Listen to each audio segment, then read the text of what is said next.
Maybe it's because of the weather in California. Or maybe it's just because you're the kind of person that enjoys making your dreams realities. No matter what the reason, you have decided to embark on an adventure. The adventure of seeing your dream home or addition to your home become everything you have ever wanted. That's why I'm here. I'm a contractor who has gone through this process many times, and SDG&E has invited me to lead you through the necessary steps required to make your dream, your vision, a reality. In many cases, you will be hiring a contractor, not unlike myself, for all your electrical and gas needs, and that's great. But bear in mind there are many contractors who don't know all the pitfalls involved in this process, and SDG&E wants to make sure this journey is as painless as possible. They are your partner, and at the end of the day, the main concern is that the job has been completed reliably, competently, and most importantly, safely. We are dealing with gas and electricity here. Safety must be the primary concern. So please suggest to your contractor that he watch this video carefully and follow all the steps laid out. And if you're satisfaction and safety, that's vital to all of us. A partnership makes sense. A delay in the job. Vital stuff. Imagine if you went ahead on your own volition, only to find that you didn't have the necessary rights in the first place. Hello, Alaska. Okay, next step. Your SDG&E planner will prepare your gas and/or electric service order form, including a sketch showing all the details regarding digging of trenches, installation of conduit, and so forth. This service order form is extremely important. It's your guideline for all the steps required for the job at hand. He will also send for rights of way where required, determine the cost of the project, and give you the quote.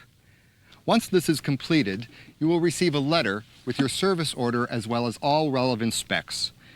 Once your payment is received by SDG&E, the job can be forwarded to the construction department and we're ready to begin the construction phase. Just a quick note to those of you who have already completed the planning phase. If in watching this you notice there were any steps you missed, please be sure to complete them. They are all important, and proceeding without doing so will ultimately only cause delay.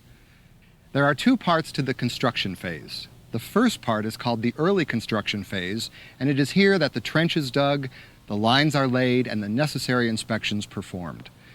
Department, as you will be calling them pretty often. Why? Well, your main contact has shifted from the planning department to the construction department. At least 48 hours prior to breaking ground, please call USA Underground Service Alert at 1-800-227-2600 to have the location of underground utility lines identified. This is a free service and extremely important. The last thing you need is to be digging into existing utility lines. Now it's time to call SDG&E once again.